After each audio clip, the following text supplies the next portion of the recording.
Come on, see what you can do. There you go. My screen's not up. My eye is twitching. Okay, I see Candace, I see Linda. Welcome back to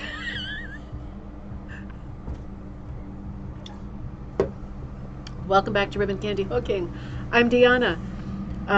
We're just seeing if this is working because we are now on try number 8. It is working. Excellent. Did I say any bad? Did you catch any bad words right there? That was the worst ever. Welcome back to Ribbon Candy Hooking. I'm Deanna. It's great to see you. I've got to try to get out of this bad mood now because, as you might have gleaned, I have been having a lot of trouble with the computer today, and I thank you so much for bearing with me and coming back. I don't know, 6, 7, 8 times, but we're there in the end. I'm very happy to see you. The mood will settle in just a minute. Let me have one more drink of beer, and then we're going to say our hellos and get together. Get it together. Oh my God. Bad start. So, welcome back. I've been gone for 2 weeks, and I should have known that there would be a lot of fun when I came back because there's always updates and craziness. I think we're there. Jay, are we actually live? Mm-hmm. Okay. Candace, it is great to see you. Good afternoon. This is not our usual time. If you're watching for the first time, the show is on, coffee time is on Mondays and Wednesdays at noon, but I was having computer problems and we could not get sound, so we bought a new device. Thank you, Jay. Give them a minute to get everybody to get on. Yeah, we are giving you a minute for everybody to get on because I had to post and set up so many new videos. Yeah, it's going to take a little time for everybody to log on, so I want to give you that time because you gave me that time. Really appreciate it. Normally our shows are Mondays and Wednesdays at noon Eastern Standard Time, and Fridays cocktail night at 7 p.m. Eastern Standard Time. Friday night this week is gallery night. Don't let me forget to say it. So be sure that you are sending me your projects, images, anything that you're working on, your great ideas, your sketches, so we can share them on Friday night for gallery night, cocktail night at 7 p.m. Eastern Standard Time. Candace, again, thank you so much. It is great to see you. It is great to see all of you. You are all patient, more patient than I am. I was ready. I was looking for something benign to throw that wouldn't break. You know, I was looking at this in particular. It's a styrofoam topiary of a rabbit. I was looking at it and thinking, ooh, you might be the one. But then it worked. Oh man, Linda B, great to see you. Yes, testing, right? Just hang on. It's almost like it's cocktail night because this has been so stressful. I'm getting the worst twitch in my eye lately from all the stupid pieces of stress. Kaz, great to see you. Kaz, I don't want you to forget that I have a book of yours that I borrowed. I haven't forgotten. I haven't used it yet, but I don't want you to think I'm stealing it or keeping it, because you know I love you, and happy retirement. Good to see you, Linda B. Oh, good. Sharon, great to see you. If this doesn't happen, I have to go to the gym. It's going to happen. I'll save you from the gym. I feel the same way. I would go to the gym tonight if I wasn't doing a show, and I think this is going to eclipse the possibility of showing up for Zumba, so we're in the same boat. Karen, great to see you. Take 3. It's 6, because I took 3 more, so it's at least 4, but then there were 2 complete failures. So I normally don't try things 6 times, but Jay is way more patient than me, and he's here. So he was pushing me to keep going, and I have such a great show and such great content after this long break from live shows. So let's do it. We got this, right? Thank you, Kaz. Chrissy, great to see you. We are back. Good. Thank you for the great feedback. Country Gal, great to see you. Hello in Wisconsin. Judy, I did do it.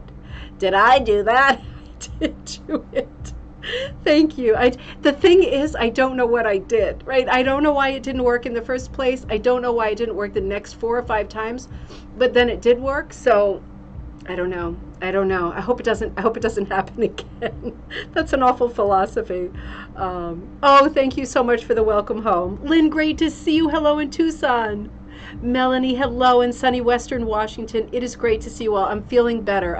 It's washing over me right now, the love and the happiness of every time we get together. It feels good. Thank you, Karen. Dave, great to see you. Coffee and scones in the rain. Glad to be, you need the rain up there, right? Glad to be back. Me too. We are back. We are back with a vengeance. We're back no matter what. The rabbit was saved. Yay, it was. In the end, we got there. Kaz, oh, okay. Just didn't want you to think I forgot. Linda B says, thanks to Jay. No sound. Okay, now you have sound. Don't scare me. I've got all my levels up. It's so crazy. It's so crazy. I bet you anything I got a you know what. It's the really bad, I don't know how many letter word, update. Is one of my least favorite words in the history of language. An update typically means, I think I've got multiple updates in the time that elapsed in between our last show and now. Anyway, it's great to see you. Let me do one more of these and I'll be completely with you, mind and body. Oh, that was bad. Welcome back. Now, I'm going to run today's show according to what I had planned, right? So I have a slideshow where we can catch up together. I want to show you some of the things that I found during the time I was away, some projects that I'm working on, some projects that we can work on together. I have a bunch of things to share with you. And I'm still thinking about the rest of the week. I know I want to do gallery night on Friday. So on Wednesday, when I come to you for our Wednesday show at noon, we're going to be looking at the rest of Carol's pictures of the fairy tale rugs from the Cream City show. And I want to also look at Robin's pictures from her embroidery class. These are two things we didn't get to before my break. So these are things that I have high hopes for getting in this week before gallery night. Kathy, it's great to see you. Thank you so much. Thank you so much. And I just want to say I have tentative plans to come to Canada in the fall, right? Like as soon as the kids are in school, just so you know. So I'm putting that together now. With the book coming out in July, it's firm as far as I know. Everything is happening, everything is moving forward. So I'll give you lots of information and I'll let you know movements and all that stuff. I also plan in January to go to Delaware because Shannon, how did I forget to show you? Let me see if I can show you on the phone. Shannon is taking the Van Gogh show next. The content in the description of this video might not be there at this moment because of all the trouble we have. I might have to fill it in later. But I had a bunch of links in there that pertain to today's episode, and one of them is the link for the Van Gogh chair. So if you're thinking about doing a Van Gogh chair, it is not too late, because once I take the exhibit down on Friday, and Juliet Page will be with me in Hartford on Friday, we'll be there taking down the rugs very carefully and getting them ready to ship back. Everything but the Van Gogh rugs. So if you do want to do a Van Gogh rug, I'm struggling as usual. You can still do it. You still have time. You just have to download that. Let me show you this. You have to download the PDF of the chair if you want to do the chair. You can do something Van Gogh that's not the chair. But if you want to do the chair, it's there for you for free at Ribbon Candy Hooking, and it will be in the body of this video as soon as I'm done. Shannon sent me this while I was on vacation, and she said, guess where I am? Let me see if I can bring it in focus. Oh, I can't bring it in focus. I should have put it into the slideshow. She's got such a sweet smile on her face, too. I'll post it to the Facebook group. But it's the show, and she was in Hartford, and unfortunately I was in Massachusetts because she's in Delaware. So she's taking the show next, and you have every opportunity to work on a project and get it to Shannon. Let me know if you're doing that, and we will remount the show again. So I'll be doing that in July. Lots of things happening as we speak. Again, gallery night on Friday. So, and I'll remind you again at the end of the show. So a bunch of things I want to share with you. Where should we begin? I'm so addled, I'll tell you. I'm so addled. Dave, I can't wait. It'll be a lot of fun. I'm coming to Toronto for surezies. I thought I was going to kind of escape on a solo kind of a trip. And I mentioned to my son Teddy that I was going to be going to Canada soon. And he's very interested in Canada, maybe in a bit of a morbid way because of the fires and stuff. He's very alarmed, and I guess he can't picture what it's like. He probably sees it as like a, and I'm sure it has felt like it at times, like a disaster movie. So he's very interested in going to be sure that the country is still there, that things are happening. So I'll have to see how that plays out, but I'll certainly be up there. Let me come over here and let's see what our first slide is. Hang on, let me come to Monday back. And let's get going on content. I had everything in a good order. Okay, so when I left for the trip, I was working on a few projects that I want to share with you now. If you're a Patreon subscriber, and if you are, huge thank you. This is the pattern that I sent while I was away, and I think you might have seen me working on this. Where did I put her? I was working on a mini punch project of a fortune-telling bee. Now this I think is quite funny because you know, I love doing the mini punch, and I know we all like different punches. Most people like the ultra punch. I still like the pretty punch, and the pretty punch is a dial a punch. So it's a miniature punch, also known as Russian punch, right? And the dial one, you can twist it to change how far the needle part is sticking out, and thus dictate the height of the loops on the other side, because it works just like traditional punch.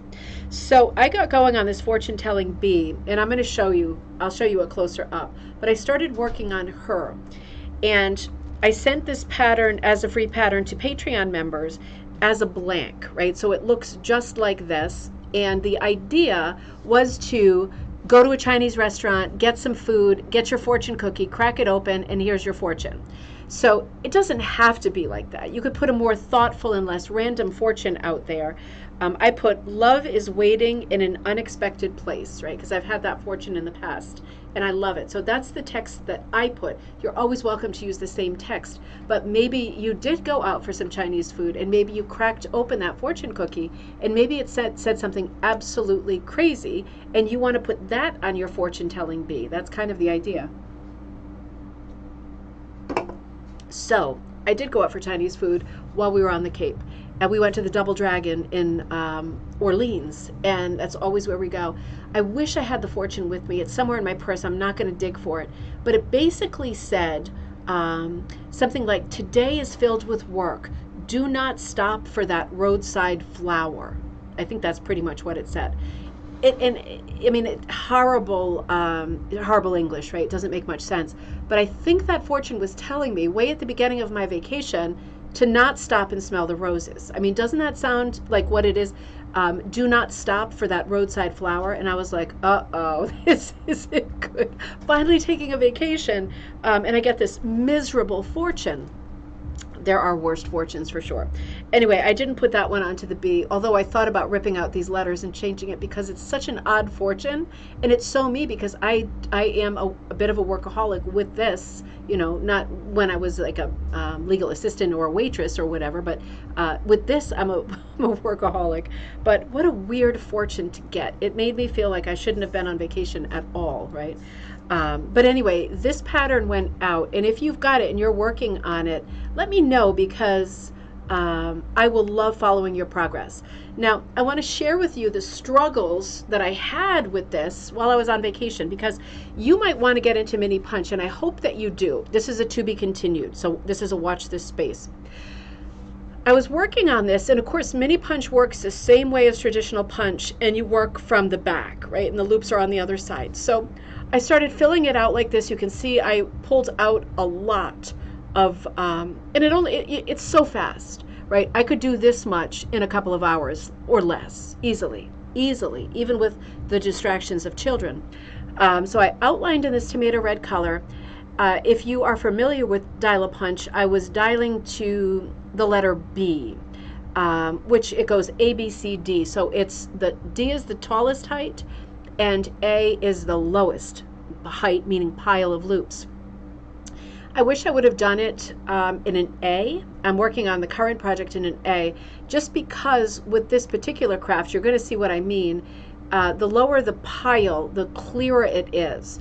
I had some peer pressure from my daughter Jocelyn, who's 9. She really wanted the taller loops, right? She really wanted it fuzzy. So I was working the B in this fuzzy B, right? This B height. And I was really struggling because every time I flipped it over, it didn't look quite right. I ended up ripping out the letters. And the reason I did that was because once I filled in the background, the letters got sucked up in the background. I didn't leave enough space around them, but also, I feel like if you're doing something fine in filigree, and I should know this because I always say it to you, but I didn't take my own advice, you really need to do the background first or put in a placeholder, pull it out, and redo it, right? Because it gets crowded and crumpled by all of the hooking or looping that goes on around it. You can see I had many distractions while I was trying to work on this. Teddy was always right there with plenty of crazy talk for me. He's 11, my little sweetheart. So when I flipped it over, it looked like this. And I like it. It's too high of a pile for my taste, but I liked it. I liked the colors. It had a bit of a magic quality to it. Her eyelids are shut and they match the crystal ball. I felt like I wasn't happy with the turban. It's a color changing light blue, right? So I started thinking to myself, this is not magical enough. I'm not even sure that the crystal ball is magical enough. At this point, I had ripped out the letters as well, right? So I said, you know what? In for a dime, in for a dollar, however that saying goes. I ripped out the turban. And I went to the needlepoint store, not Judy's great needlepoint store, the Thistle Needleworks, right, in Wethersfield, where I was and did that video not that long ago. That's my favorite needlepoint store. There were 2 needlepoint stores that I passed between the day we went to the White Cat. So I'm going to tell you a little bit about that too. If you saw that live video, the White Cat in Katuitt, Pat's store, my favorite rug cooking store of all time, in her beautiful historic house. I passed 2 needlepoint stores on the way. And I'm going to say something awful, and I hope that I'm wrong in the future. I just didn't feel it at these needlepoint stores. When I went into Judy's, the Thistle, right, Thistle Needleworks in Wethersfield, Connecticut, I went in and it was like, there was just such a vibe of lots of colors, lots of fun, lots of small things, lots of small amounts that were not super break the bankers, lots of new old stock. I just felt such a vibe. There were different projects in progress. There were a lot of people around who were really friendly. It wasn't like the people in these 2 shops that I passed on the Cape weren't friendly. It was just like a bit of a hospital vibe of like really white walls and lots of canvases up that were like they all seemed to be $175 or more. And it was a bit of a sticker shock thing for me. And I just went in and I was looking for a fiber. So they had a different feel for me. And I was a bit disappointed because I thought, oh, I'm going to love every needlepoint store now. I think I only like some. Right? I'm backpedaling a little bit. I think I only like some. I think I'm always going to go to Judy's because I know that's the one that I really like. So I was really struggling with finding something that I didn't have to check my bank balance first, right? So I just wanted a little bit of material to do this stupid turban. So I ended up finding this stuff, and I was like, huh. I couldn't really tell because it's wrapped when you buy it, this brand, and Judy has this too. This one's called Fireworks. A little bit of a liberty with the spelling here, but Fireworks. And it says soft sheen, but I didn't get a feel for it being a flat kind of a braid piece of ribbon. It's like a tiny ribbon, isn't it?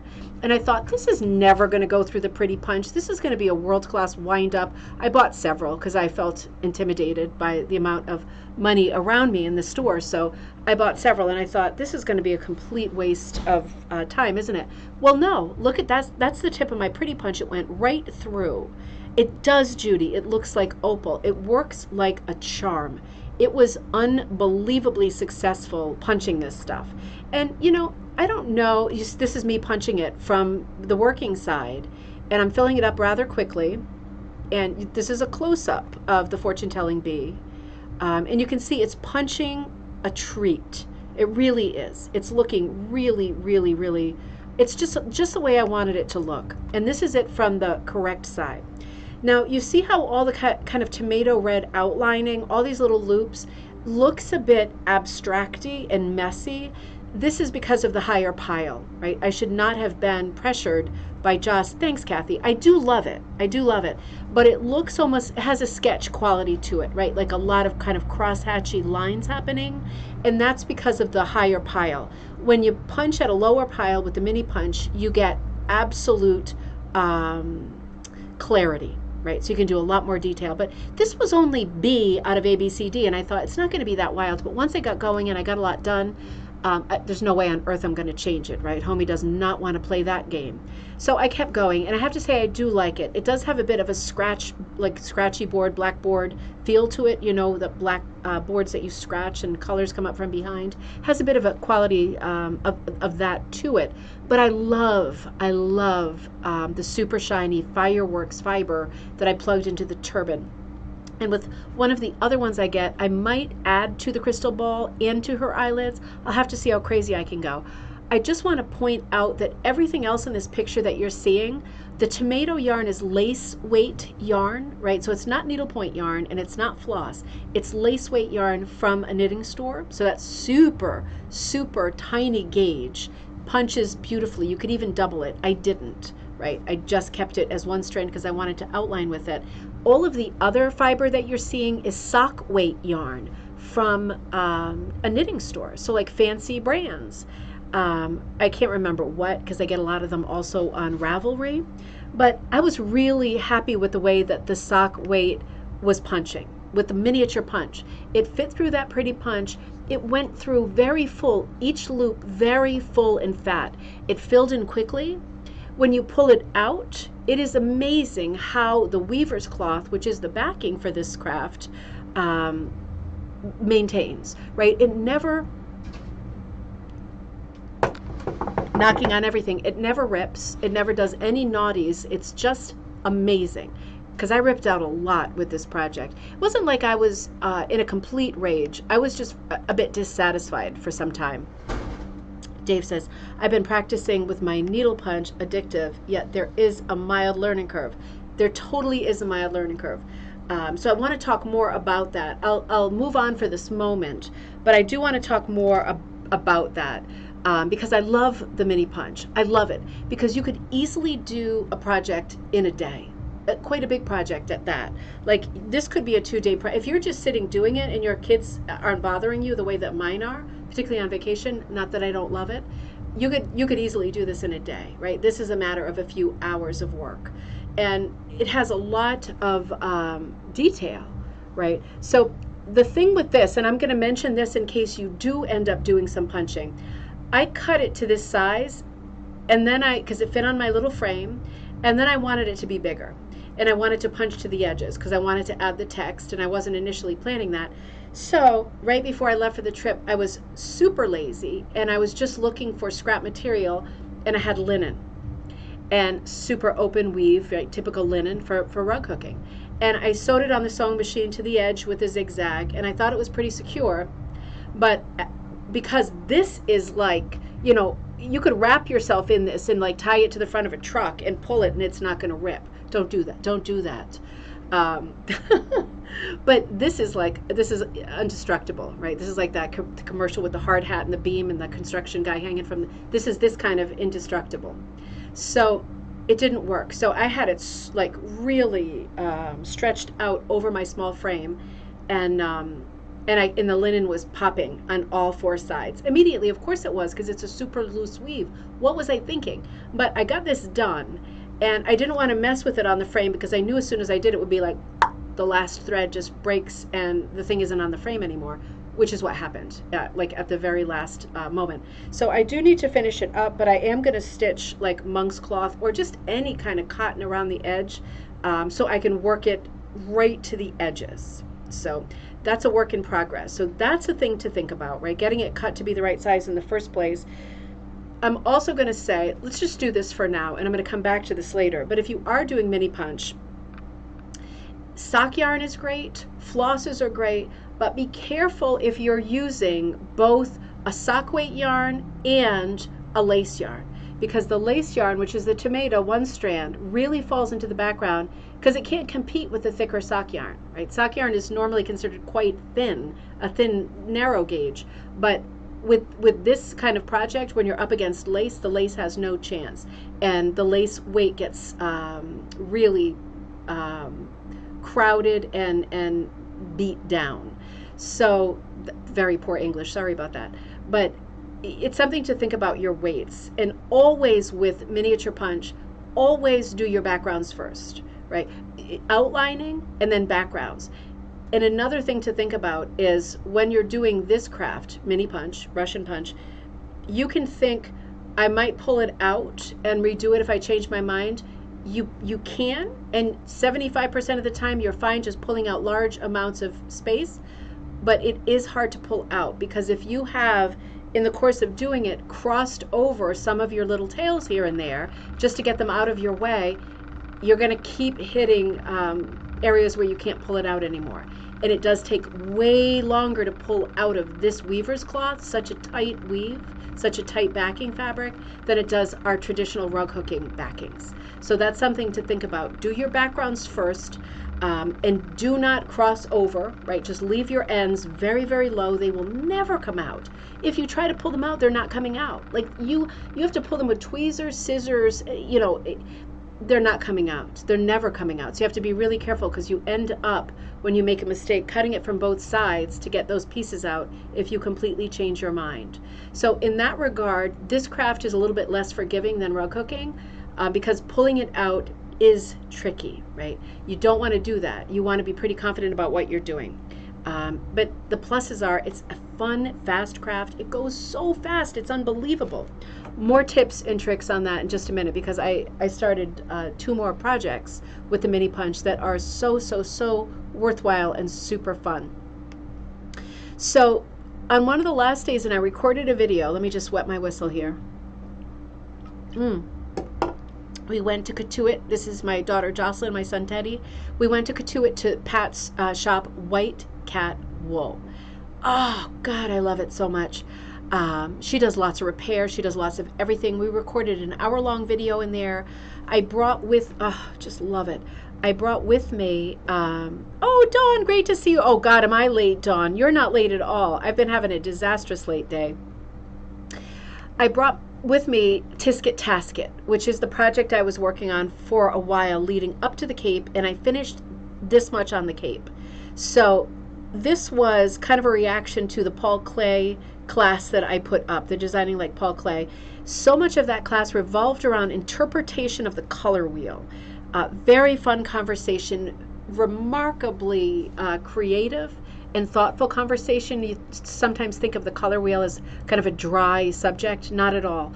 Not with Paul Klee. And I ended up doing this gathering basket as a color wheel and just plugging it in with lots of greens and yellows, a Tisket, a Tasket, a green and yellow basket, right?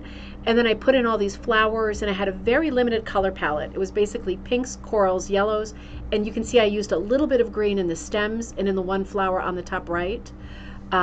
Very limited color palette, but so many values of each color that it became quite colorful. And on the top in the corners, if you can see the dark letter A, it says A Tisket, A Tasket. And I kind of shot backwards 80 style in the corners to get different colors there. It's done in a number, I was going to say 8. It's not. It's done in a 5 because I accidentally brought the wrong blade. But it's meant to be a primitive project, right? So I got this far with it, and I was really happy. This was the project of many mornings. I was really happy. I like to work like this. And when Kirsten saw this, Kirsten's one of my good friends, and she's on now, and she's a huge part of Ribbon Candy Hooking, including a designer. She said, this really looks like you. Like I'm returning to myself with this, and I thought, figures that it would, right? Because I'm headed on vacation and I wanted to work on something that made me really happy. So I took this piece to the White Cat with the kids, looked through all of Pat's pieces. Oh, Kathy says, I've used DMC on a few punching pieces and had to wash spilled drink, and they came out beautifully. Oh, that is great to know, Kathy. That is great to know. It is remarkable how durable these little punch projects are. I mean, honestly, it's a good thing and a bad thing. I don't want to put you off, but it is hard to get the loops out. It's like medically hard. Like you need to get in there like a surgeon with 12 different tools if you think you're going to backpedal and take stuff out. And so that's the bad news. But the good news is you really can see what you're doing. It goes really fast. It's not impossible to pull it out. You know, I have no patience at all. I bet you have more. It's not impossible to pull it out. It comes out with such beauty, such detail, just a different energy than traditional rug hooking, the smaller scale. In fact, look at this. This is something I found in an antique store while I was away, right? I found this at a store I really love. Heading onto the Cape, I think it's maybe Wareham. It's not on the Cape yet. I'm talking about Cape Cod in Massachusetts. It's a store called Not Your Average Antiques. I love that store. And they had this there, and it's a tiny needle punch. Let me see if I can bring it into focus. It was $45. It's on this little cutting board, and obviously somebody had done it, but there's no further information on it. Let me just focus you. Come on, you stinker. I hope this... See, Jay, this new camera is not focusing, just like the other one. There we go. It's going to be a cruckanucka, just like the other one. That's not a swear. That's a family swear. Now, isn't this adorable? Right? How could I pass this up? What a little cutie, right? And this is a project that you could do in a day, particularly when you have some there's only a few things you can do wrong with mini punch. I'm going to be teaching it coming up for sure. There's only a few things, but they're biggies. They're biggies. So you don't want to mess with it too much. Melanie, what did you say? Joanne had DMC spools for sale, 49 cents each. I think I bought one of each color. Fantastic. Because DMC works as well as anything. Some people really like the mini punch that is like one strand, right? The original, like the true Russian punch. You can choose one strand, two strands, or three strands. That's all well and good. It's just like, for me, Pearl McGowan style versus like number threes versus, you know, more historic hooking, like older hook, much wider cuts. It's the same story, isn't it? One strand, number three or more strands, or sock yarn, right? Sock yarn is like a big pig compared to 1, 2, or 3 strands, much thicker, and you get stuff done much quicker. This to me looks like the Valdani just because of the sheen of it, and this is one strand. I don't enjoy punching with one strand for the same reason I don't enjoy punching with number threes. It's not the time, it's like the amount of like little loops that come up to me looks, on mini punch, I love it. On rug hooking, I love it less because it just is a bit staticky to me. I'm seeing lots of texture, where I like more primitive, fewer, right? Fewer, and I can see the directional hooking more, which is one of my favorite aspects of rug making. Let me put it over here. Don't want to drop her. God, I got some beautiful stuff. So yeah, interesting. I like talking about this because we are going to be talking about this more. Do you sell ultra punch needles? No, Chrissy, but I'm about to put together the next hook along. The next monthly hook along is going to be mini punch. So that's going to come with a pretty punch needle, which are the pink ones. Those are my favorites that you can dial a different height. That's going to come with that, and all of the little flosses, which are more like threads. So that's going to be the next hook along. If you're interested and you end up getting that as a kit to punch along with me, you'll need a hoop, like if you have any hoop, a tiny one from the store, but you will get a hook and will get a mini punch in that kit. And to me, for me, it's my favorite one. I love the Ultra Punch too, but I love the Pretty Punch. That is my absolute favorite, hands down. Kaz says, when is the hook along? Haven't planned it yet, but it's going to be within a month for sure. I'm ready to do it, and I'm ready to plan it. So it'll be within the month. And I know you're having a busy time too. Lynn says, when I do mini punch, I use 6-strand DMC.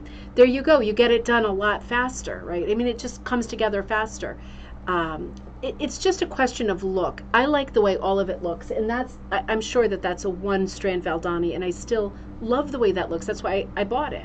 Absolutely love it. I love these questions. I love these questions. And again, you can use sock yarn or sock weight yarn in the Pretty Punch. So that's a big deal too, because the knitting stores sell it and it's very exciting and different. I'm going to be stocking yarn for Pretty Punch. I'm going to be hand dyeing yarn for Pretty Punch because you need much smaller amounts as well. So for example, you have a pattern that you've been thinking about, and I'm thinking about this with all of the ribbon candy hooking patterns. I'm thinking some of them are so complicated that I want to do them, but it ain't going to be soon, right? With life being the way it is and as busy as it is, it ain't going to be soon. So I'm thinking some of those patterns that I would love to see colored and tactile and in real life, not just as a computer colored image, right? Or in my mind, those I might want to do as mini punch just to get them done so I can see them and look at the colors and go, yeah, that's what I meant, or not, right? And try again. So I think tackling stuff, give it a try. Give it a try. I'll put up the hook along very soon, I promise. And it's something that I'll definitely put it up within the next 2 days. This is my first work day back. We're going to come back to the conversation on mini punch because it is super fun. And you know what's really great about it, besides the fact that it gets done quickly and it's still full color textile art just like you meant? You can put it in regular frames, right? Or you can put it on these little cutting boards and things like that. And I am going to start stocking them. I'm working with my friend Rob and her. She's in one of my Atha groups, and her husband Mark does the frames that I sell. They're also doing like unique paddle boards and cutting boards like this, but designs that I make that fit each one. And I will be launching, after the hook along, I will be launching monthly mini kits. So each month, you have the opportunity to get a mini kit that's an original ribbon candy hooking mini pattern on a uniquely shaped board, right? That just hooks, that you just tuck the edges under, and I'll do a video of that, and sew them under or even glue them under a little, tack it onto the board with tiny, tiny nails or glue, right? It depends on what you're comfortable with. And Bob's your uncle, you're done. So there'll be one of those every month, and heading into the holidays, there'll be like pumpkin-shaped ones with unique patterns, stocking-shaped, mitten-shaped, lots of shapes. So all of that is coming at you. In the summer, I am loving doing the mini punch because it has been so hot already that the idea of having a little thing on my lap on a tiny frame, like this is the frame I've been using. I don't want to show you the piece yet. This is another thing that's coming into the store in the very near future. This it's about 10 by 10, right? And at the highest rise here, it's 7, and this is a little bit less. I think this is 7 1/4. It's at a slope.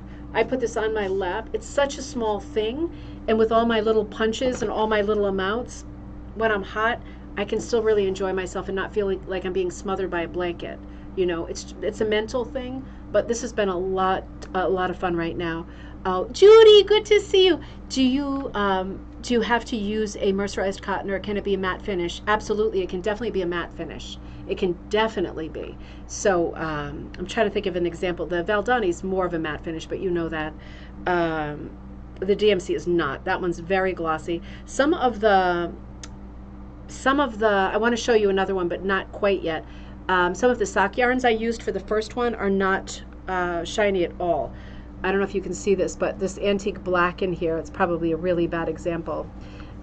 These are just like total cottony cottons, not shiny at all. It's going to change the look of it, luster-wise, it's going to change. And that's another thing that's fun with this, just like with rug hooking. I haven't pressed this or anything, and I'm going to be careful when I press this Fireworks turban, right, because it's 100% metallic. That's the other fun thing about this is the texture of the bee herself. Let me see if you can focus it. That is super flat cotton. That is like 1-2 strand. With some of that, I was doubling it or quadrupling it up, so I have to pre-cut it and then double it or quadruple it. Still goes through the Pretty Punch needle, right? And I just get that body done in a minute, right? A minute for each color. So some of the ones in this piece are I'm not in focus at all, am I? Hope you're not getting seasick. Let me put the light on, because maybe it's having trouble finding me.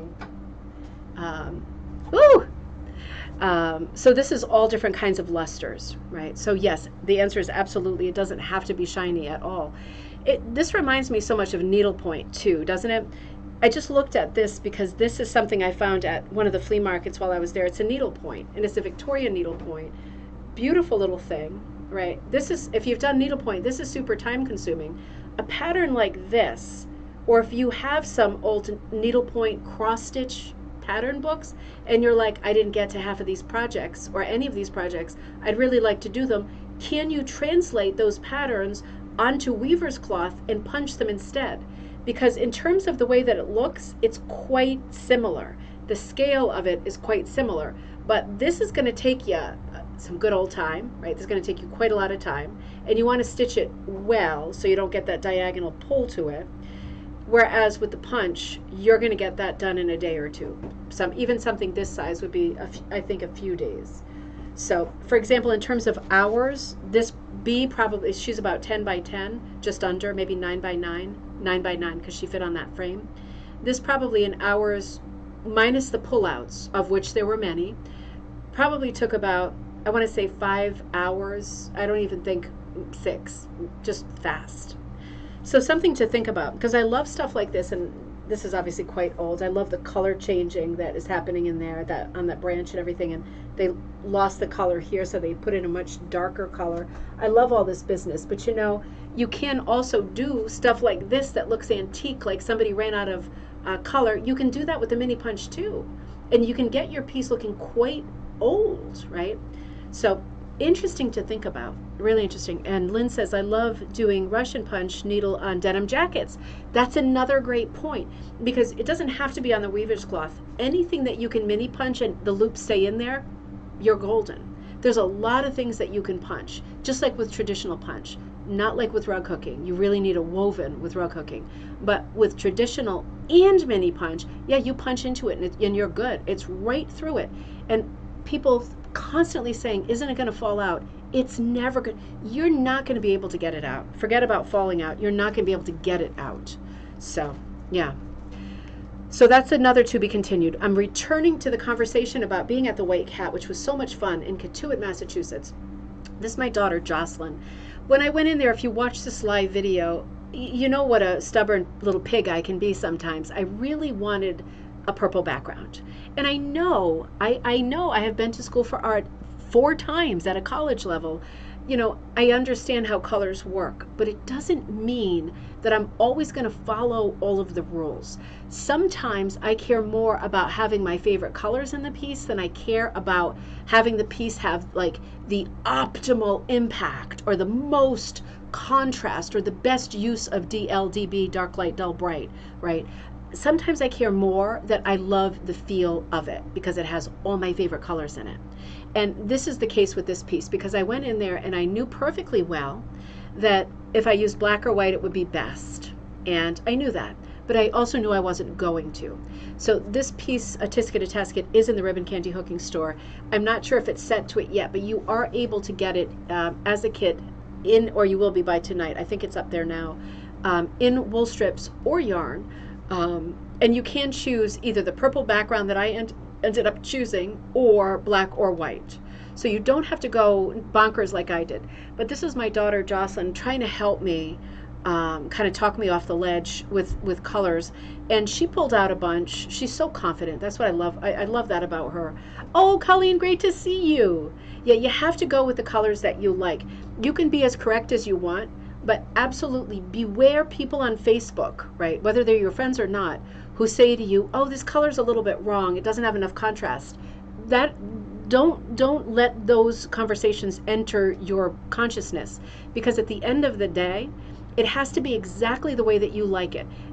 You know, antique rugs don't have fantastic contrast and they don't have perfect composition because they're amateur and they're folk art, right? And that is the style and that is what makes them desirable and exciting, as a lot of so how it works with a lot of handwork. So never let people talk you out of something when you're like, oh, I really want the pink. Do I have to use the black?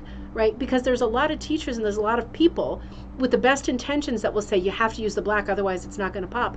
Who cares about it popping? I want to love it, right? It's up to you, and it depends on how technical you are. Many people are so technical that they're like, if I don't feel like it's perfect, I'm not going to be happy. Well, then you know what you have to do. You have to stick with rules and what looks best to you in terms of being technically perfect. But if you're a more creative person and you're like, I don't care about the technical part of it, I just want to use pink, then you should always use pink, shouldn't you? I mean, that's how I feel. So, and Linda says, beauty is truly in the eye of the beholder. It absolutely is.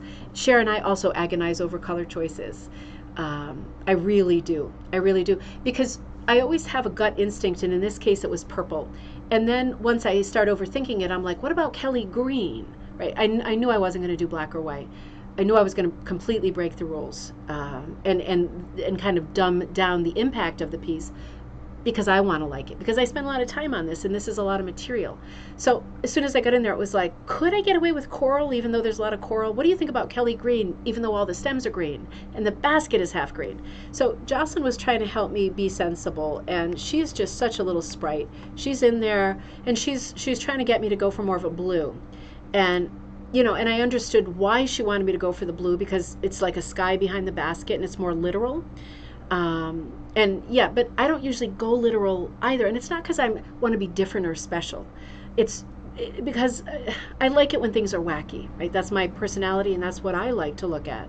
So the wackier, the better for me. And I also fell in love with this kind of periwinkle blue that she picked.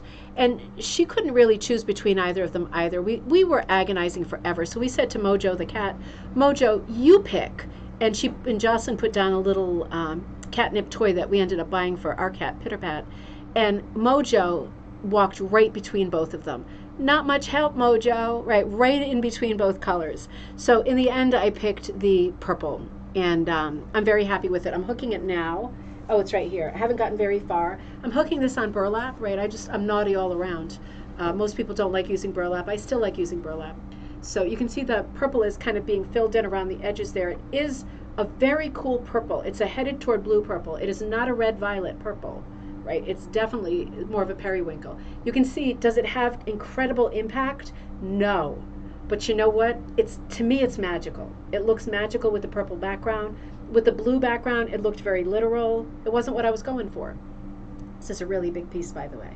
So I really love it. And this kind of a cool purple also operates as a bit of a neutral, right? Because there's a lot of gray in a cool purple, right? Over a fruit purple, which would be like a red purple. So thank you. I'll see you soon, Kirsten. I feel like it works great. It makes me happy. It's exactly what I wanted. And like I said, for people who are buying it online, if you want to, no judgment ever. If you want to go for black or white, you should. If you want to go for purple, you should. If you want to kit it yourself and make it in completely different colors, you should. I'll be so excited to see it. And I know it'll come out great, probably better than mine. But mine is the way that I like it. Anita, I am back. Great to see you. Great to see you. I just wanted to show you atmosphere-wise.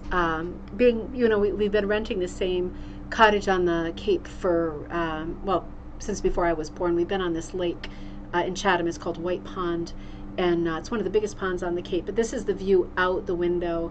And I have two of my little churches. I collect just the churches in these little painted sets. I really love them. They have to be three-dimensional and blocky, But now I have three in my collection. I found these two. I was very excited. But this is a view out the window. And we did get a lot of bad weather. But it makes you into an indoor cat, doesn't it?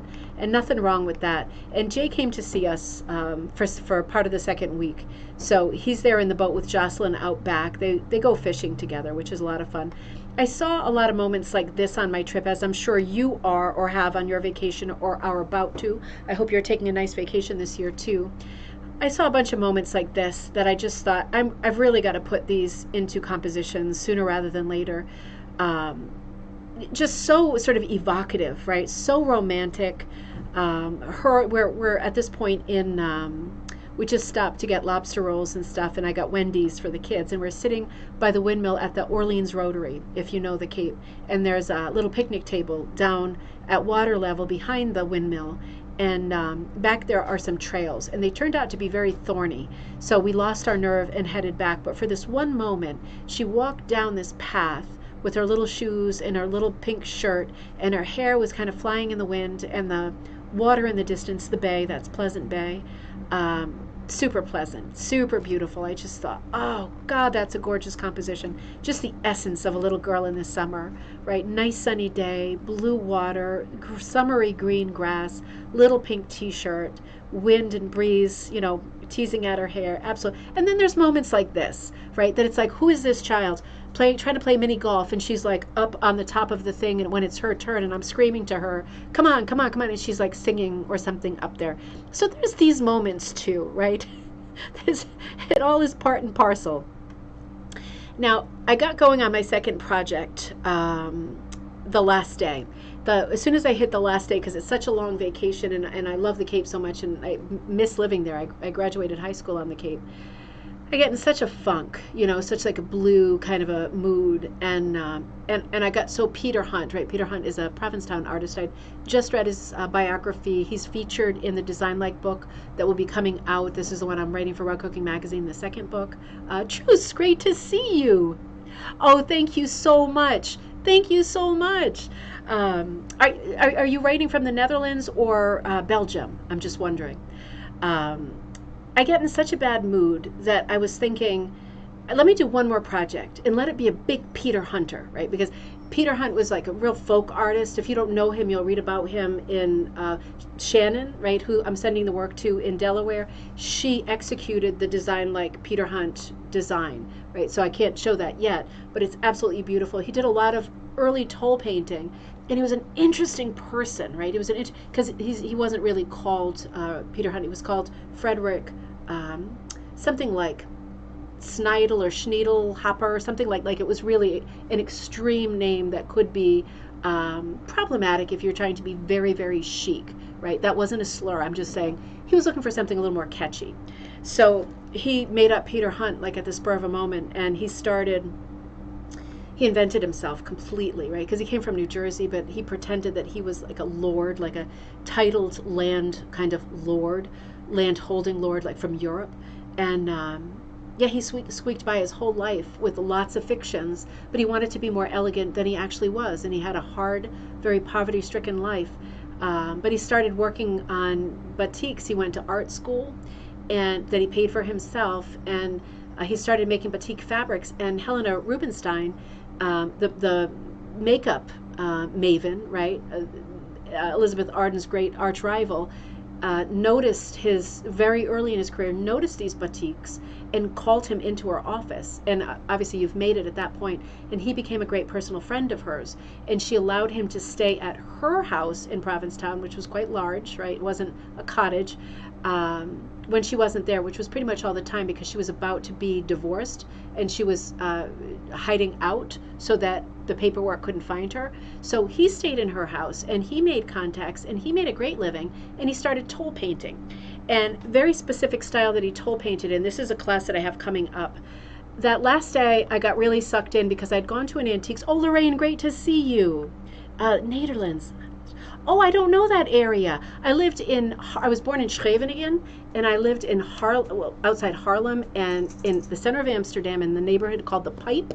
And then we bought a house in Zaandijk, right outside of Amsterdam. It was really beautiful. We were there I was living there for about just over 10 years. Had both my kids there too. They were Dutch speakers first. This was in an antique store, and this is not by Peter Hunt. This is by his prize student, his prize student called Carol Worf, W-H-O-R-F. She was like a prodigy, like a teenager, and she executed his painting style so beautifully. And these are her strawberries, right? So all of his art is in how-to books. So I executed a design that wasn't quite this great. This was a little cart, and while I really loved it and wanted to do something with it, I couldn't justify buying more stuff because it's a long vacation, getting right to the end of my money completely. And I thought, let me do a Peter Hunt, right, with the strawberries. So I sat down on that last day and I started to do this. I drew it right on the weaver's cloth, stretched over my little frame. And again, these little frames are going to come into stock soon because I know a lot of you have been asking for 10 by 10 frames. Drew it, as you can see with the Sharpie, right onto the backing in the Peter Hunt style. Just called it as a placeholder, Peter Hunt strawberries. His colors are super, he's very mid-century, right? So he's working in mostly 1940s, 1950s. That's like the peak of his career. So I was trying to use his pinks and all of his bright, very seaside colors. He ended up settling in Provincetown and having a big studio there that encompassed a couple of houses that he ended up calling Peasant Way because he often drew Eastern European sort of peasant style costumes on his characters, as well as lots of fruit. So I started to plug in the design, very similar strawberries, with lots of pinks that I liked a little bit more, a little bit of green, got some traction really fast, right? I only worked on it for a couple of hours before we got home. So this was about an hour, maybe an hour to 2 hours of work, and Jocelyn's looking at it and saying, oh, I really like that. And this is it. She took a picture of this while my hands were working on it from the other side, and she again wanted me to do the bee, which is a little bit fuzzier. She likes a good fuzzy surface.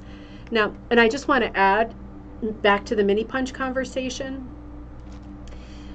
there is a tool, I can't recommend it, but there is a tool for mini punch that is a brush, and I don't own it, right, but you'll see it on eBay. What you do with it is, if you're punching and you really want it fuzzy, like fur on an animal, you can brush it. You can cut your pile if you want to, but if you brush it, it will completely fluff out the pile. So you have to be careful with that, localizing the fluff, right? But they do sell a brush for punch needle. It is an odd item, and you will get a very specific result. It's a different look, and it's a lot of fun to experiment with. So I'm not knocking it. I probably will acquire one, but I probably won't use it with most projects because it's real specific, you know. A bunka brush, Judy, I don't know. Let me look up bunka brush right now. Ooh, God, that sounds exotic. Hang on while I look up a bunka brush. Love the name. Let me see. No, that looks awesome though. No, this looks like, let me see if I can find one. Let me see. I think it's put out, So there's lots of brands of mini punch, vintage ones, right? And I like the pretty punch. Yeah, an old toothbrush would totally do the same thing. Absolutely, it would. I think the one that does the brush is called Purr, like a cat, like Purr. I think it's called Perfect Punch. Let me see if I can pull up an image of the brush. I don't think the other brands do it. I think it's just Perfect Punch, Purr. Let's see. Wait a minute. Perfect Punch. Even with my glasses, I can't see a thing. All right, let me see. Shopping. No, let me do images. Hang on. Yeah, there it is. All right, so this is what it looks like. I don't know if that's really in focus. I mean, it could be my eyes that are not in focus. Well, at a glance, it looks like this. This is an eBay listing. It's an awful photo, but it almost looks like a flat, wide paintbrush, right? And this is like a plastic handle. And it is Perfect Punch. Can you see down here? Purr-FECT punch.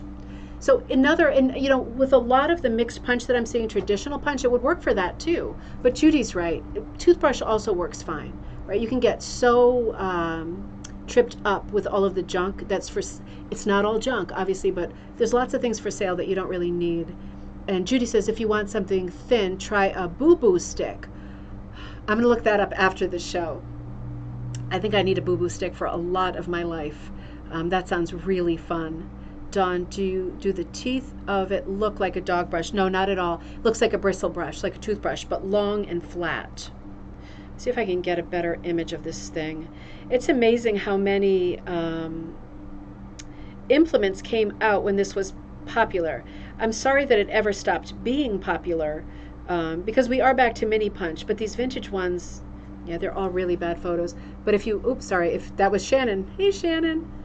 If you look on eBay, you'll see, just look Perfect, Purrfect, Perfect Punch brush. And it's wide and small and flat, little plastic handle. Sometimes it's just nice to collect all the sort of accoutrements that go with different crafts.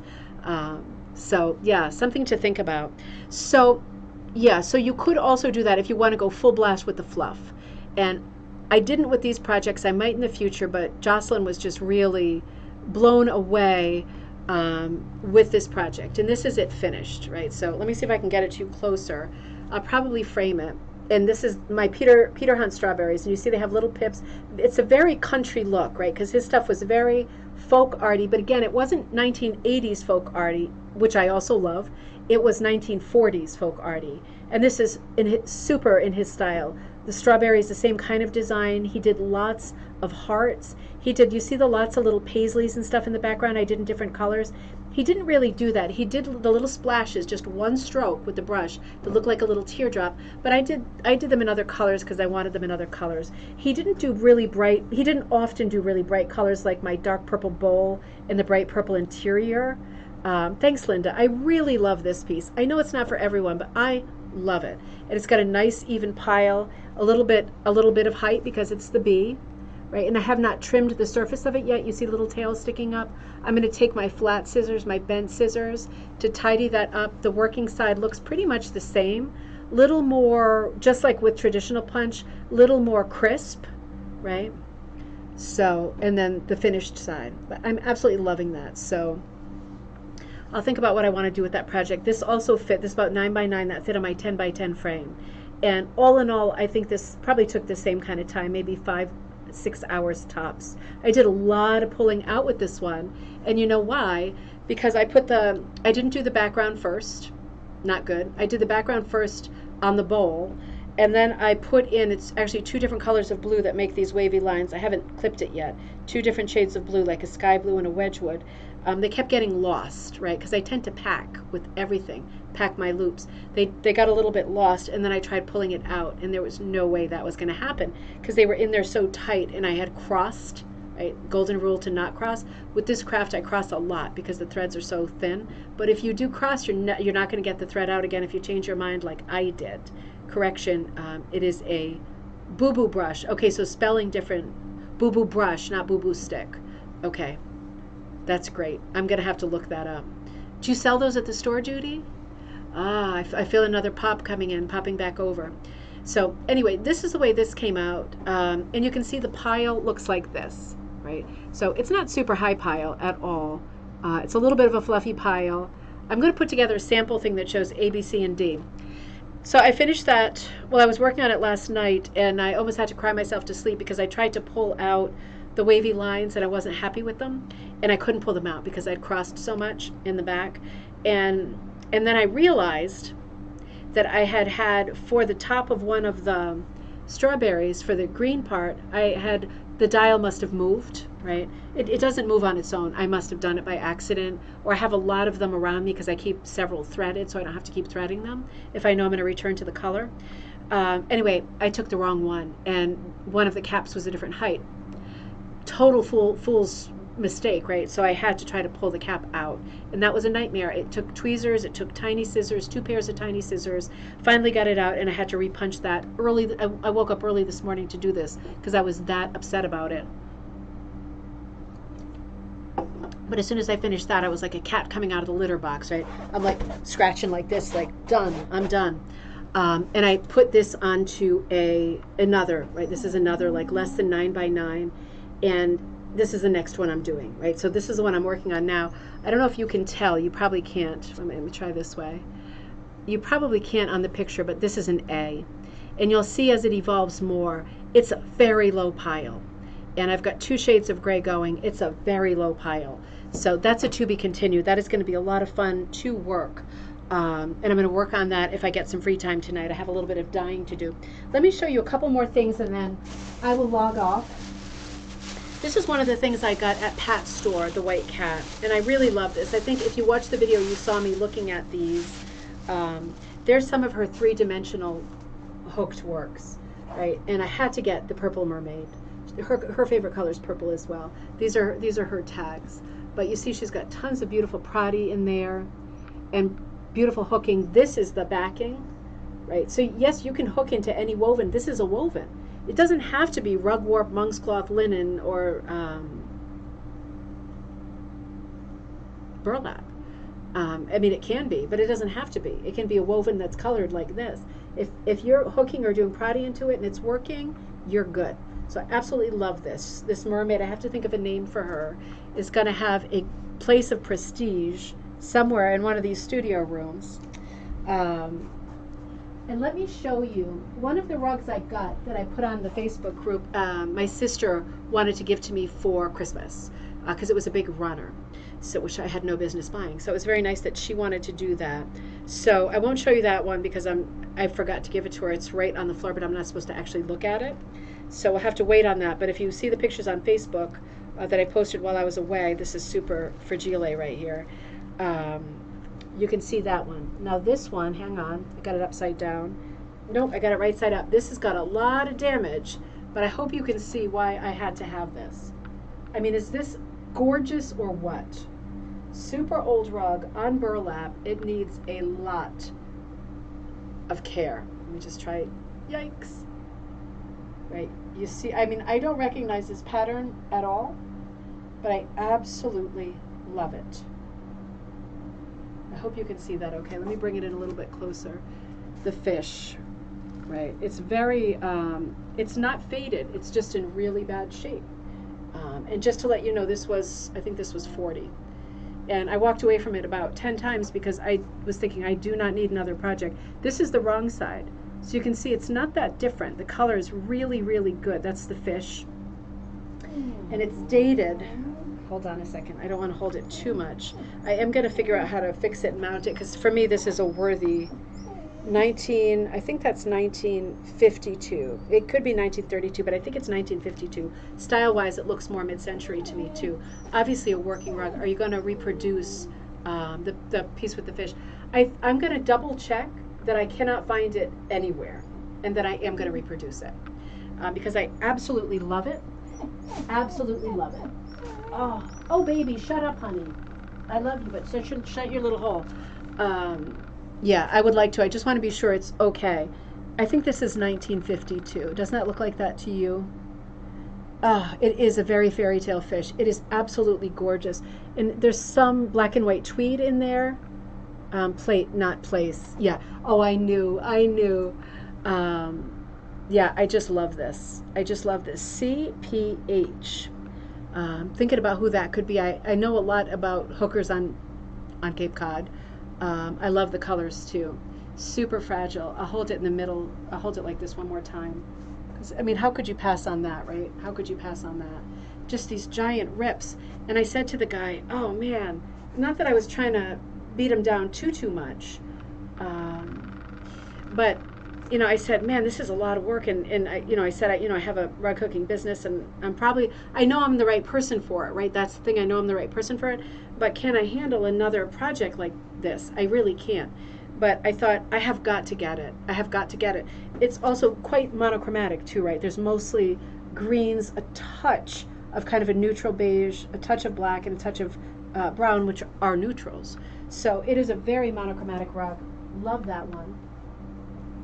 I also found this, if you're my friend on Facebook, which I hope you are. You can always be friends with me on my personal page. I love to chat. Another original that I found at an antique store in New Bedford on the way out. And you can see there is some loss, but I think I can make it work. I believe it to be original, and it's on burlap, but all of the little string-a-ding-dongs are hanging down in the back. So I think I can use them to some extent, but I'm going to be very, very careful, as you can imagine. I just loved it because it was our first stop on the way to the Cape, and we hadn't used up any of our vacation time yet. I love the directional hooking. It's way better. The color's obviously way better on the back, but it's a beautiful original. I'm sure that this is an original pattern as well.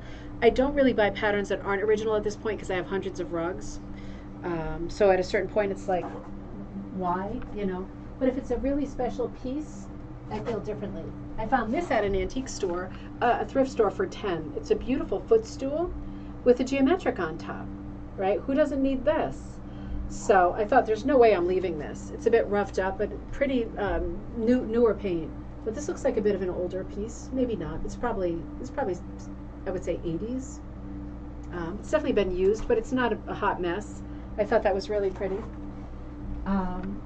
So those are some of the treasures that I found. I found a lot of rugs that I would have liked to have bought all of them, but with a long vacation, you have to be thoughtful and, with the kids and wanted to go mini golfing and doing all the things that we do. I couldn't buy everything, but I saw a lot of nice things, and I posted nice things when I saw them. So, you also could call if you're interested in stuff that I didn't buy and say, oh, do you ship this or that, So anyway. Yeah, I think that's it for now. Let me just make sure. No, the slideshow's not done. That's not quite 10. I know, isn't that crazy? Oh, Jude, good to see you. You love the bird. I know the bird had a real charm to it. It really did. It had such a nice, soft feel to it. Oh, just to let you know, this piece that I'm working on now, let me show you. This is my color palette, right? So this is the piece I'm working on now. And it's like each flower stalk is split in half. Can you see? And half of it this half is light. Oh, I had to pull out the dark because I screwed that up already this morning. But it's going to be half light gray, half dark gray.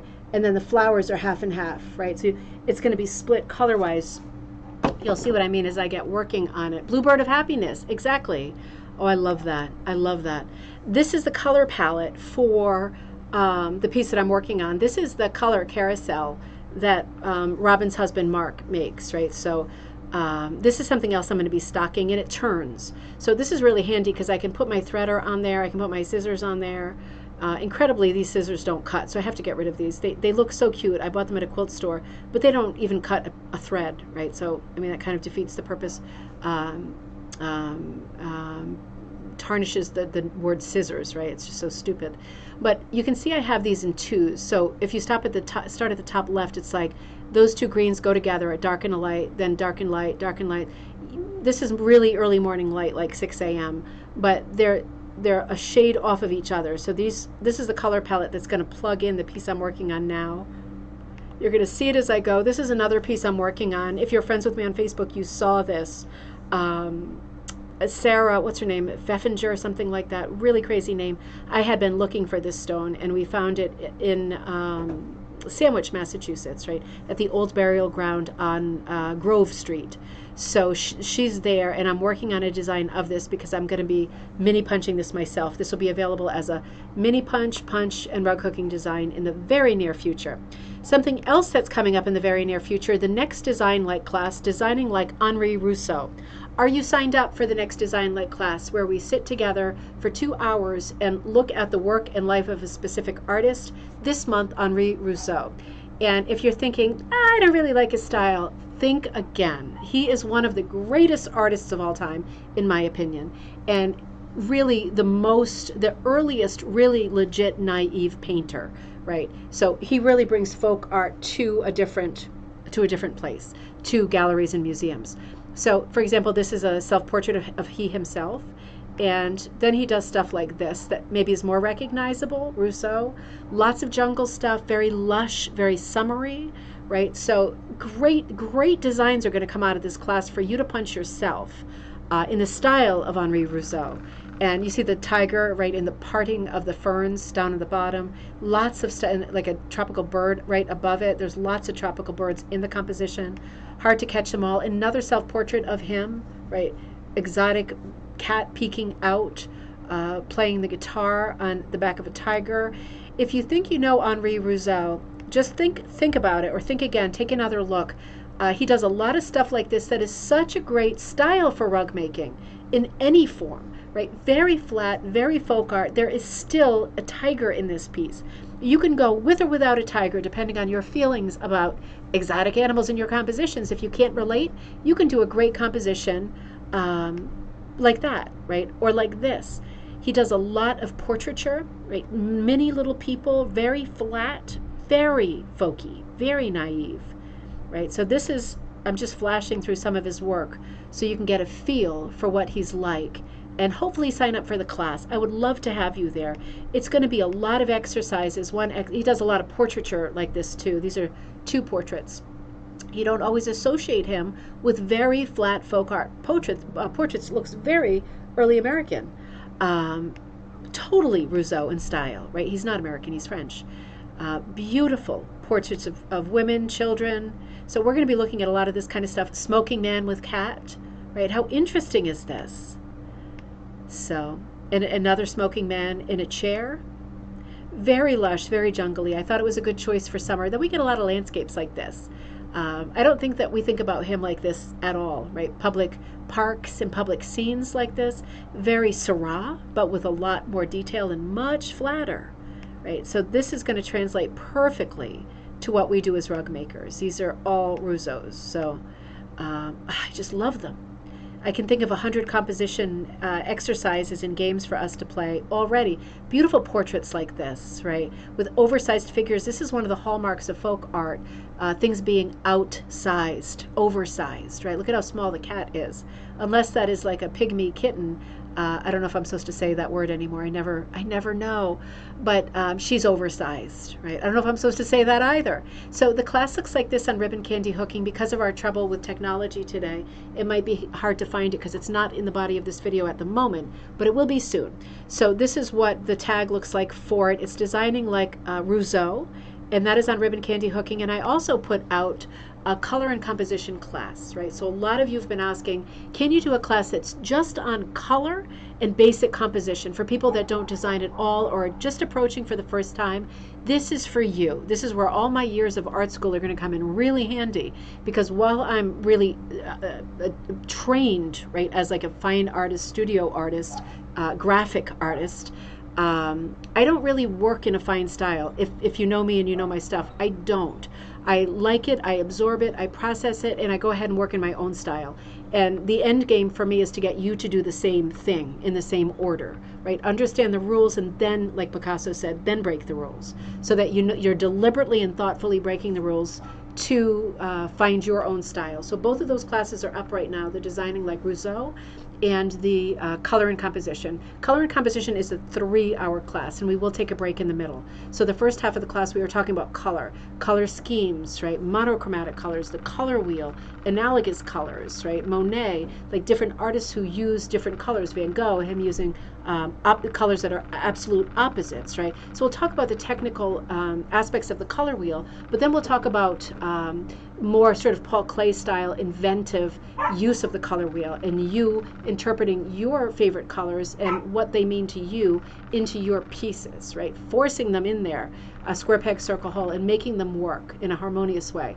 And then basic composition, which is for everybody. And I'll certainly be teaching in the way that I design, right? So you should always take classes with a teacher or person whose work you like, right? Because these are conversations that everybody could do differently. I'm going to do it the way that I learned it, and I'm going to not necessarily teach you my style, but I'm going to teach you the sort of chronology of how I got from taking lots of classes as a student to, you know, doing art. And I used to sell stuff in galleries years ago, but it's been a long time. All rug now, all rug. So that'll be a really fun class, a really creative class for everybody, right? Not just a highbrow class. It's for everybody. And you don't even have to have your camera on if you feel awkward. I will never ask you to show what you're doing or working on. I'll never put you on the spot. I know what that feels like. I'll see you on Wednesday. I hope it works. Since we don't know what went wrong in the first place, I hope it works. I will see you on Wednesday. Have a great tomorrow. Tomorrow, Kirsten is hosting the weekly hook along, right? So it's like a hook in. So look for the details of that on our Facebook group, which is Raw Cooking and Punch Needle Club. It starts at 10:30 a.m. Eastern Standard Time, and she ends at 1 p.m. Eastern Standard Time. So she'll be working on that on Tuesday. If I'm free during that time, or if I'm working on my project, I will log on and punch for half an hour. If I really want to be naughty, I'm going to make sure my orders are done first, I promise, because I took a long break. But otherwise, I will see you on Wednesday. Do not forget to send me all your great work for gallery night on Friday. Get that going to me, right? Whether it's rug stuff or not, or drawings, or just inspiration. Tell me what you're working on. Tell me what you're thinking about, and let's look at what you're looking at and thinking about, and celebrate all your great work. Right? So send that to me, anything that you want, ribboncandyhooking@gmail.com, and I'm sure Jane is going to pull it out, put it into a document, get us all ready, and I will look at it and add all kinds of commentary to it before Friday night. So try to get it to me by Friday afternoon. The sooner the better, right? So I'm not in such a tailspin.